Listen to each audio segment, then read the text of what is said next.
Un atleta de los Juegos Olímpicos de Berlín en 1936 debe cambiar totalmente su vida con la llegada de la Segunda Guerra Mundial para formar parte del ejército. Por eso soy inquebrantable. Recuerda que si te gustan los videos puedes apoyar el canal dando me gusta, suscribiéndote y activando las notificaciones. Es gratis y realmente me ayuda a seguir creciendo. Ahora sí, comenzamos.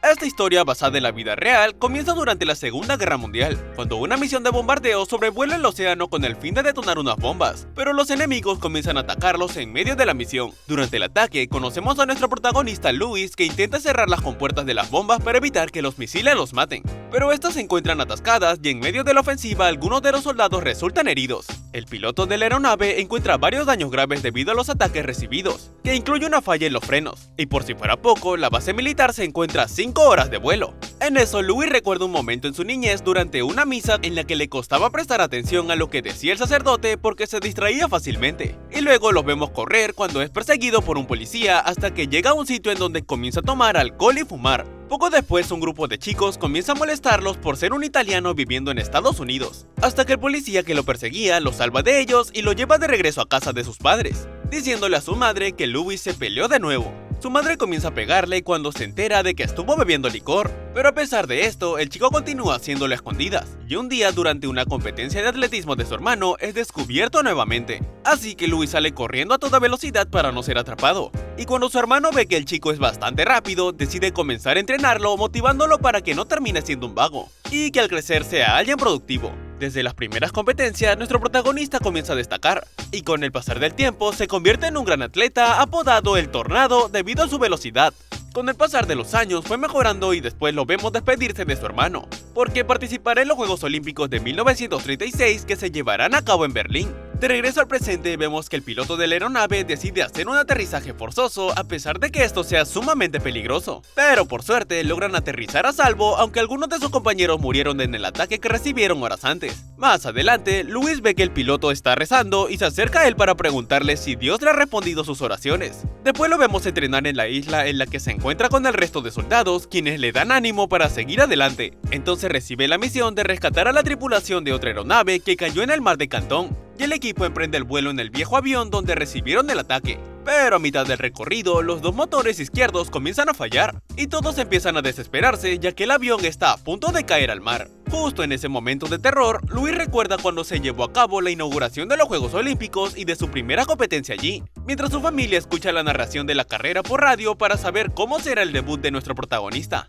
En un principio vemos que poco a poco los demás atletas comienzan a acelerar dejando atrás a Louis, pero en la última vuelta el chico acelera e increíblemente logra superar al resto hasta que finalmente logra el primer lugar y romper un récord. De vuelta al presente, la aeronave de los soldados cae con fuerza en el océano y comienza a hundirse. Debido a esto, la pierna de Louis está atascada entre una de las piezas del avión y al llegar al fondo del mar logra liberarse para nadar de nuevo a la superficie. Al seguir, descubre que además de él, solo dos tripulantes más llamados Phil y Mac lograron sobrevivir, por lo que juntos suben a un bote salvavidas en donde intentan curar la herida que el piloto tiene en la cabeza. Ahí encuentran unas barras de chocolate y agua.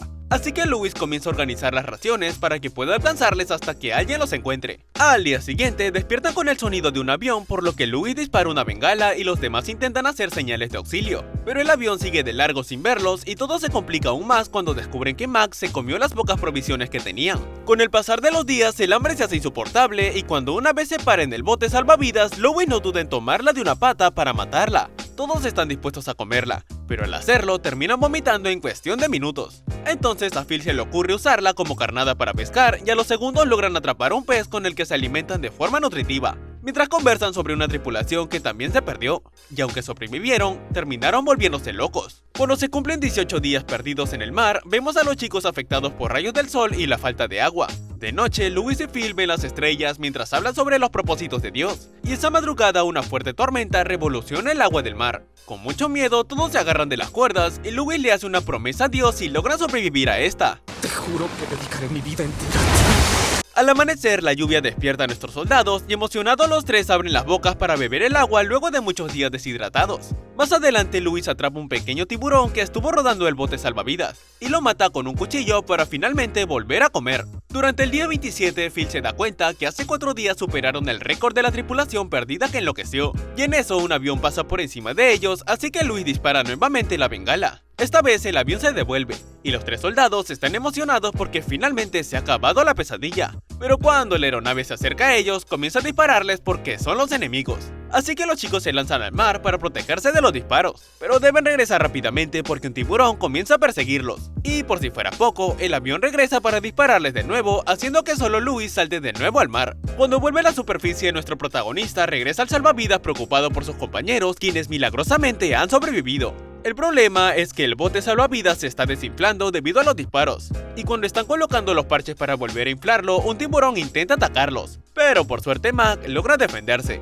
Días después, Mac comienza a debilitarse y aún más por falta de agua, y lamentablemente muere en los brazos de sus 2 compañeros. Luego los chicos le tapan la cara y lo sueltan en el mar. Rápidamente los 2 amigos sobrevivientes cumplen 45 días perdidos en el mar, y la falta de comida los tiene muy débiles y bastante flacos, aunque por suerte 2 días después despiertan frente a una gran embarcación. La mala noticia es que este barco es japonés, así que terminan encarcelados. Luego los llevan a un campo de prisioneros de guerra en donde son interrogados y torturados. Los japoneses reconocen a Luis como atleta olímpico por una foto de un viejo recorte de periódico, y cuando él pregunta por sus compañeros soldados de la isla, le dicen que todos fueron decapitados. Días después, los obligan a desnudarse y a ponerse de rodillas para baldearlos con agua fría. Luego son trasladados junto a otros prisioneros a un campo de concentración en Tokio, en donde Phil se separa de Luis. Cuando el grupo de nuestro protagonista llega al nuevo campo, los recibe el cabo Watanabe, quien les dice que ellos son enemigos de Japón y serán tratados como tales. Luego se acerca a Luis para decirle que lo mire, y cuando nuestro protagonista lo hace, el cabo lo golpea en la cara. Después Luis lo mira nuevamente a los ojos en 2 ocasiones más, y recibe otros golpes que le rompen la nariz.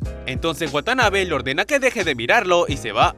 Esa noche su grupo se une a los demás soldados prisioneros, y ahí podemos ver que un comandante estadounidense no tiene uñas porque ha sido torturado. A la mañana siguiente, Watanabe dice que entre los prisioneros hay mucho talento, ya que hay un cantante de ópera, un reconocido chef australiano, y se pregunta quién es el atleta olímpico. Entonces Louis alza la mano y ahí lo obligan a competir junto a un chico japonés por todo el campo. Pero Louis se encuentra muy débil y desnutrido, por lo que cae al suelo rápidamente. Aún así, nuestro protagonista se levanta para continuar, y cuando cae nuevamente, Watanabe comienza a golpearlo diciéndole que él no es nada.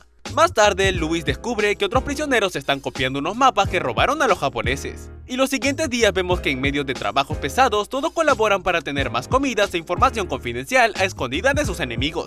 Pero poco después, unos militares japoneses encuentran parte de unos mapas en la cama de uno de los prisioneros, así que lo castigan con una golpiza delante de todos. En medio de la noche, uno de los japoneses va por Louis para llevarlo a la fuerza con Watanabe, quien le dice que los medios de comunicación están hablando de él, porque es alguien famoso, pero todos creen que está muerto, incluyendo sus familiares. Por eso le proponen ir a una estación de radio para decirle a la familia que está vivo y que lo están tratando bien. Tanto su hermano como sus padres escuchan su voz luego de 2 años y luego lo llevan a comer en un restaurante como recompensa. Debido a esto le dan un guión que debe leer en el próximo programa radial hablando mal de Estados Unidos a cambio de comida y de una vida fuera del campo de prisioneros. Pero Louis se niega a hacerlo y por eso lo encierran nuevamente. Al regresar, Watanabe lo reconoce por ser un hombre fuerte al igual que él, pero a pesar de eso sigue siendo un enemigo de Japón, así que lo recibe con una golpiza que esta vez será dada por todos y cada uno de sus compañeros prisioneros.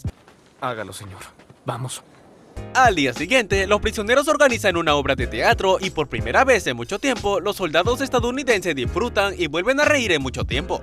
En eso, Watanabe se acerca a nuestro protagonista para decirle que lo acaban de ascender y que será trasladado a otro lugar. Entonces el japonés le pide que lo felicite, pero Louis se queda en silencio y cuando se va del lugar, los prisioneros sienten un poco de alegría porque creen que estarán más tranquilos sin él. Pero poco después, los aliados comienzan a bombardear el lugar en el que se encuentran, así que los prisioneros son evacuados a otro campo. Y para sorpresa de todos, el encargado de este nuevo lugar resulta ser Watanabe. Estando ahí comienzan a hacer trabajos complicados cargando carbón mientras son constantemente maltratados. Además les informan que el presidente de Estados Unidos está muerto, por lo que todos los prisioneros comienzan a pensar que están perdiendo la guerra. Otro día Watanabe obliga a Louis a cargar una pesada viga la cual debe mantener sobre su cabeza, ya que si la deja caer recibirá un disparo. Es por esto que el resto de prisioneros se quedan observándolo, ya que a pesar de estar débil y desnutrido, Luis hace su mayor esfuerzo por soportar. Al pasar las horas vemos que nuestro protagonista continúa levantando la viga y cuando mira a los ojos a Watanabe la levanta mucho más alto, sorprendiendo al japonés, quien rápidamente se molesta y decide golpearlo de nuevo hasta dejarlo inconsciente. Al otro día los japoneses le cuentan a los prisioneros que la guerra llegó a un punto de cese y por eso los invitan a bañarse en el río, pero todos comienzan a creer que van a ser fusilados. De pronto un avión de los aliados vuela sobre ellos y ahí nos enteramos que realmente los japoneses se rindieron, lo que quiere decir que finalmente la guerra terminó, así que todos comienzan a celebrar. Lo primero que reciben los prisioneros son provisiones de comida y revistas de todo tipo. Mientras tanto, Louis recorre el lugar hasta llegar a lo que parece ser la habitación de Watanabe. Estando allí, nuestro protagonista ve una foto del japonés con su padre, que resulta ser un terrible dictador de este país, y ahora su crueldad cobra sentido. Poco después, Louis regresa a Estados Unidos, en donde es recibido por sus familiares y la prensa, luego de estar durante años como prisionero. Antes de terminar la película, podemos ver las fotos de Louis Zamperini real, que se casó en 1946 con una mujer llamada Cynthia, con quien tuvo 2 hijos. Por su parte, Phil también sobrevivió a la guerra y también se casó. Él y Louis mantuvieron su amistad durante mucho tiempo después de terminada la guerra. En cuanto a Watanabe, permaneció escondido durante años porque era considerado un criminal de guerra, hasta que Estados Unidos le concedió amnistía en medio de las negociaciones para restablecer sus relaciones con Japón. Toda esta situación llevó a Louis a sufrir estrés postraumático severo durante años, y cumplió su promesa de servir a Dios. Su fe lo llevó a entender que el camino no es el de la venganza, sino el del perdón, porque regresó a Japón para hacer las paces con sus captores, excepto con Watanabe, quien se negó a reunirse con él. Finalmente, en 1988, Louis cumplió su sueño a sus 80 años de edad y volvió a correr en las Olimpiadas que ese año se llevaron a cabo en Japón. Y por último, nos enteramos que falleció en el año 2014. Esto fue Inquebrantable. No olviden darle like, comentar sobre qué otras películas quieren ver en el canal, suscribirse y activar la campanita para no perderse los próximos videos.